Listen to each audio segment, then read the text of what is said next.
नमस्कार, मी डॉक्टर प्रसन्न देशपांडे. आपण बघत आहात प्रबोधन. भारतीय इतिहासातील 6 सोनेरी पाने हे पुस्तक वाचणं का गरजेचं याची आज आपण चर्चा करणार आहोत. तर जसं आपणा सर्वांना माहिती आहे, स्वातंत्र्यवीर सावरकरांनी आयुष्याच्या शेवटी उत्तर आयुष्यामध्ये जे पुस्तक लिहिले त्यातलं एक पुस्तक आहे ते म्हणजे 6 सोनेरी पाने. मग ही 6 सोनेरी पाने म्हणजे काय, तर भारतीय इतिहासातील 6 परमोच्च बिंदू सावरकरांनी ह्या पुस्तकामध्ये दिलेली आहेत. मग ह्या 6 परमोच्च बिंदूंची कसोटी सुद्धा सावरकरांनी याच्यामध्ये सांगितलेली आहे. ह्या 6 परमोच्च बिंदूंची कसोटी अध्यात्म किंवा काव्य नसून पराक्रम अशी आहे. मग म्हणजे बघा, अमेरिकेच्या इतिहासामध्ये सुद्धा इंग्रजांनी अमेरिकेवर राज्य केलं आणि अमेरिकन लोकांनी इंग्रजांना हरवलं, हेच अमेरिकेच्या इतिहासातील सुवर्णपान ठरू शकतं. तर तसं भारतीय इतिहासातील 6 सुवर्णपाने किंवा परमोच्च बिंदू हे सावरकरांनी याच्यामध्ये सांगितलेले आहेत. तर कुठले आहेत ते 6 परमोच्च बिंदू? पहिलं प्रकरण चंद्रगुप्त आणि चाणक्य. दुसरं सोनेरी पान आहे यवनांतक सम्राट पुष्यमित्र. तिसरं सोनेरी पान आहे शक कुशाणांतक विक्रमादित्य. चौथं सोनेरी पान आहे हुणांतक यशोधर्मा. 5वं आहे महाराष्ट्रीय पराक्रमाचा उच्चांक आणि 6वं आहे इंग्रज भारत सोडून गेले. तर हे 6 परमोच्च बिंदू सावरकरांनी सांगितलेले आहेत. मग ह्या पुस्तकाची काय काय वैशिष्ट्ये आहेत हे आता आपल्याला माहिती पाहिजे, म्हणजे जेणेकरून कळेल की हे पुस्तक वाचणं का गरजेचं आहे. तर पहिलं वैशिष्ट्य म्हणजे ज्ञानाचं भांडार. हे पुस्तक म्हणजे अक्षरशः ज्ञानाचं भांडार आहे. विविध आक्रमकांची नावं ह्या पुस्तकामध्ये दिलेली आहेत.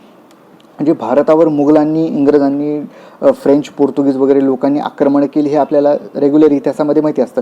परंतु भारतावर यवनांनी म्हणजे ग्रीकांनी आक्रमण केलेलं आहे आणि ते आपल्याला कुठं पुस्तकामध्ये, आजकालच्या पुस्तकांमध्ये किंवा वगैरे हे पाठ्यपुस्तकांमध्ये, शालेय पाठ्यपुस्तकांमध्ये सापडत नाही. किंवा शक, कुशाण ह्या लोकांनी भारतावर आक्रमण केलेले, हूण लोकांनी भारतावर आक्रमण केलेले, परंतु ह्याचा उल्लेखही कुठल्या पुस्तकांमध्ये आपल्याला सापडत नाही. त्यामुळे आक्रमकांची विविध नावं आपल्याला ह्या पुस्तकात वाचायला मिळतील. विविध राजांची नावं सुद्धा आपल्याला ह्या पुस्तकामध्ये वाचायला मिळतील. बघा, पुष्यमित्र राजाविषयी कोणत्या पाठ्यपुस्तकामध्ये लिहिलेलं होतं? विक्रमादित्य राजा होऊन गेलेला कुठल्या पाठ्यपुस्तकामध्ये लिहिलेलं होतं? यशोधर्मा नावाचा राजा होऊन गेलेला आहे. तसंच सिंध प्रांतामध्ये दाहिर नावाचा राजा होऊन गेलेला आहे, कुंभ राजा होऊन गेलेला आहे, संघ राजा होऊन गेलेला आहे, परंतु ह्यांचा उल्लेख आपल्याला कुठल्याही पाठ्यपुस्तकामध्ये सापडत नाही. त्यामुळे नक्कीच ह्या ज्ञानामध्ये सुद्धा भर पडते. विविध राज्य होती त्या काळामध्ये, तर ह्या राज्यांची सुद्धा वेगवेगळी नावं आहेत. तर हे सुद्धा आपल्याला पाठ्यपुस्तकामध्ये दिसत नाही. उदाहरणार्थ यौधेय नावाचं राज्य होतं, त्यानंतर कठ नावाचं राज्य होतं, त्यानंतर सौभूती नावाचं गणराज्य होतं. तर हे भारताचाच भाग होते, परंतु याचा उल्लेख कुठल्याही पाठ्यपुस्तकामध्ये आपल्याला दिसत नाही. बऱ्याच नद्या ज्या आहेत त्यांची संस्कृत नावं सुद्धा ह्या पुस्तकामध्ये आपल्याला वाचायला मिळतील. उदाहरणार्थ झेलम नदी आज आपण जी म्हणतो तिचं संस्कृत नाव आहे वितस्ता. काबूल जी नदी आहे तिचं नाव आहे कुभा. सतलज जी नदी आहे तिचं नाव आहे शतद्रू. चिनाब जी नदी आहे तिचं संस्कृत नाव आहे चंद्रभागा. परंतु ही संस्कृत नावं आपल्याला इतर पुस्तकांमध्ये वाचायला मिळत नाहीत, परंतु याच्यामध्ये वाचायला मिळतं. दुसरं वैशिष्ट्य पुस्तकाचं ते म्हणजे मोठा कालखंड. 2500 वर्षापेक्षा सुद्धा जास्त कालावधी या पुस्तकामध्ये स्वातंत्र्यवीर सावरकरांनी कव्हर केलेलं आहे. म्हणजे ह्या पुस्तकामध्ये जे काही त्यांनी सांगितलं ते पुराणातल्या गोष्टी नसून इतिहासातल्या गोष्टी आहेत. म्हणजे राम होऊन गेले, कृष्ण होऊन गेले, ह्या पुराणातल्या गोष्टी आहेत, परंतु इतिहासातल्या गोष्टी स्वातंत्र्यवीर सावरकरांनी याच्यामध्ये सांगितलेलं आहे. पुढचं वैशिष्ट्य ह्या पुस्तकाचं ते म्हणजे प्रेरक इतिहास. प्रेरणा नेमकी कुठून मिळेल हे स्वातंत्र्यवीर सावरकरांनी ओळखलेलं आहे आणि त्या बेसिसवर त्यांनी हे परमोच्च बिंदू सांगितलेले आहेत. प्रेरणा काय आहे हे स्वातंत्र्यवीर सावरकरांनी लिहिलेलं आहे. आणि दुसरं कारण म्हणजे केवळ हिंदू निंदक इतिहास आजपर्यंत आपल्याला सांगण्यात आलेला आहे की जे काय आहे ते बाबा हिंदू निंदक पद्धतीनं सांगण्यात आलेलं आहे, परंतु स्वातंत्र्यवीर सावरकरांनी ह्या सगळ्या गोष्टींना छेद दिलेला आहे. ते आपल्याला पुस्तक वाचल्यानंतर कळेल. त्यानंतर पुढचं वैशिष्ट्य ह्या पुस्तकाचं ते म्हणजे आपला दृष्टिकोन. बघा, आजपर्यंत आपण जो काही इतिहास वाचत आलो, पाहत आलो, म्हणजे शालेय ह्याच्यामध्ये सुद्धा पाठ्यपुस्तकांमध्ये सुद्धा आत्तापर्यंत, आता हे बदलतंय, परंतु आत्तापर्यंत इंग्रज कसे महान होते किंवा इंग्रज कसे होते, मुघल, पोर्तुगीज, डच, फ्रेंच लोक, परंतु भारतीय लोकांचा जो दृष्टिकोन होता तो आपल्याला याच्यामधून कळत नाही. आणि स्वातंत्र्यवीर सावरकरांनी ह्या पुस्तकामध्ये काय केलेलं तर भारतीय लोकांविषयी परदेशी कागदपत्र काय सांगतात याचा सुद्धा अभ्यास स्वातंत्र्यवीर सावरकरांनी या पुस्तकामध्ये केलेला आहे. तर हे पुढचं वैशिष्ट्य आहे. त्यानंतर पुढचं वैशिष्ट्य म्हणजे अज्ञानाचा अंधकार दूर होतो. काही गोष्टी अशा आहेत या पुस्तकामध्ये जे वाचून खाडकन आपले डोळे उघडतात. उदाहरणार्थ, अलेक्झांडर महान नव्हता, अलेक्झांडर दी ग्रेट, बरेच चित्रपट सुद्धा आहेत अलेक्झांडरवरती, परंतु अलेक्झांडरला भारतीयांनी हरवलेलं आहे, भारतात येऊन अलेक्झांडर हरलेला आहे हे आपल्याला कधी कोणी सांगत नाही. टिपू सुलतानची सिरियल पण होती, परंतु टिपू सुलतान हा हिंदू प्रपीडक क्रूर कर्मा होता हे आपल्याला कधी कोणी सांगत नाही. हा टिपू सुलतान गावच्या गाव धर्मांतरित करत सुटायचा. 50,000 1 लाख लोक रोज धर्मांतरित करायचा हा, हे सुद्धा आपल्याला वाचल्यानंतर डोळे उघडतात. त्यानंतर पृथ्वीराज चव्हाण आणि मोहम्मद घुरी यांच्यामध्ये युद्ध झालं आणि 16 वेळेस पृथ्वीराज चव्हाणांनी हरवलं, परंतु घुरीचे जे पूर्वज होते ते हिंदू होते. घुरी घराणं जे होतं ते हिंदू घराणं होतं हे आपल्याला हे पुस्तक वाचल्यानंतर लक्षात येते.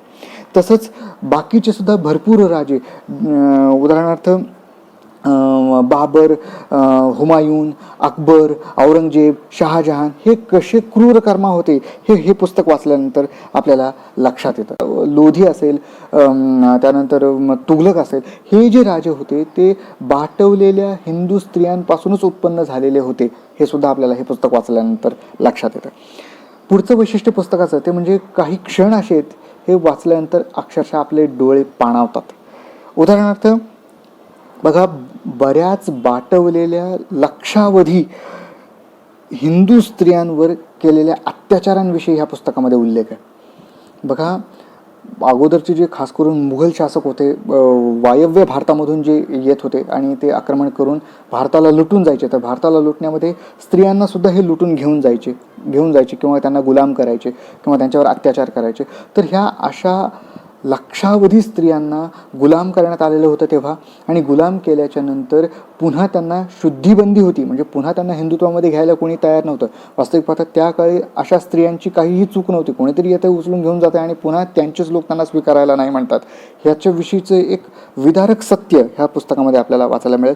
त्यानंतर 50,000 साधूंनी, लोकांनी सोमनाथ मंदिरासाठी बलिदान केलेला हा एक पुढचा प्रसंग एक जस्ट आपल्याला सांगू इच्छितो. तर हा प्रसंग ह्या पुस्तकामध्ये आला. बघा, सोमनाथ मंदिराच्या रक्षणासाठी एका दिवसात 50,000 लोकांनी बलिदान दिलेलं. हे किती व्यापक गोष्ट, किती महान गोष्ट आहे ही. तर याचा उल्लेख म्हणजे कसं भारतासाठी, हिंदुत्वासाठी बलिदान लोकांनी दिलेले त्याचा हा एक उल्लेख करू इच्छितो. त्यानंतर पुढचं वैशिष्ट्य म्हणजे काही गोष्टी वाचल्यानंतर आपला ऊर भरून येतो. उदाहरणार्थ, ग्रीक राजा होता सेल्युकस, आणि तो ग्रीक राजा सेल्युकस आणि चंद्रगुप्त मौर्य यांच्यामध्ये युद्ध झालेले, आणि भारताचा चंद्रगुप्त मौर्य त्या सेल्युकसला त्या युद्धामध्ये अशी अद्दल घडवतो की त्यानंतर त्याचा अचाट पराक्रम पाहून सेल्युकससुद्धा पाहतो की बापरे किती महान आहे ह्या चंद्रगुप्त मौर्य, आणि भयबीन होयन प्रीत अशा उक्तीप्रमाणे सेल्युकस आपली मुलगी चंद्रगुप्त मौर्याला देतो. म्हणजे चंद्रगुप्त मौर्याची जी बायको होती ती ग्रीक होती, परंतु ह्या पराक्रम पाहून सेल्युकसने सुद्धा आपली मुलगी चंद्रगुप्त मौर्याला दिलेली आहे. ऊर भरून येतो. भारत काय आहे, हे महान आहे हे आपल्याला कळतं. त्याच्यानंतर पुढचा एक प्रसंग सांगू इच्छितो तो म्हणजे राघोबादादांचं पत्र. अटकेपार झेंडा जेव्हा राघोबादादांनी लावलेला आहे, मराठ्यांनी लावलेला आहे, तेव्हा तिथून राघोबादादांनी एक पत्र लिहिलेलं आहे आणि ते पत्र आहे असं ह्या पुस्तकामध्ये दिलेलं आहे. तर ते म्हणजे ते वाचत असताना सुद्धा आपला ऊर भरून येतो अभिमानानं की वा किती छान.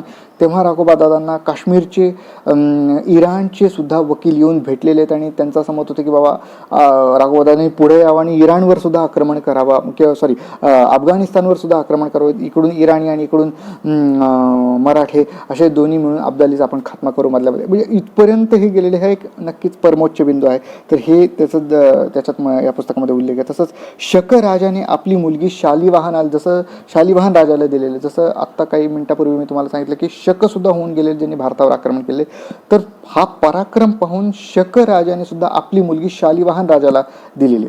तर असे बरेच उल्लेख या पुस्तकामध्ये आहेत जेणेकरून आपला ऊर भरून येतो अभिमानाने की वा किती छान.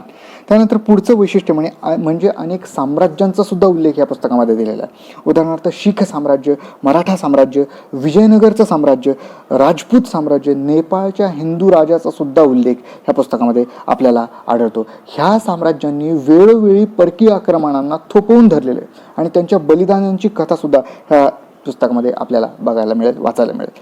पुढचं वैशिष्ट्य म्हणजे तटस्थ भूमिका. एखादी गोष्ट एखाद्या साम्राज्याची किंवा राज्याची जर कुठेतरी चुकत असेल, ती हिंदूंसाठी घातक ठरली असेल, तर त्या सगळ्या चाली रीती रूढी परंपरांचा उल्लेखसुद्धा स्वातंत्र्यवीर सावरकरांनी याच्यामध्ये केलेला आहे. उदाहरणार्थ सद्गुण विकृती, बेटीबंदी, रोटीबंदी, शुद्धीबंदी, शत्रू स्त्री दाक्षिण्य, ह्या अशा अनेक चुकीच्या चाली रीती रूढी परंपरांचा उल्लेख आपल्याला, म्हणजे तटस्थ भूमिका आहे. याच्यामध्ये कुठे असं नाही की अमुक एक आहे किंवा अमुक एक साम्राज्यामध्ये फार छान होतं वगैरे, असं नाही. ह्यामुळं भारताचा हिंदुत्वाचा लॉस झालेला आहे कुठेतरी, हे सावरकरांनी ओळखलेलं आहे. हे सुद्धा आपल्याला याच्यामध्ये दिसून येतं. आणि शेवटचं वैशिष्ट्य आहे म्हणजे अभ्यासपूर्वक सावरकरांनी हे सगळं सांगितलेलं आहे.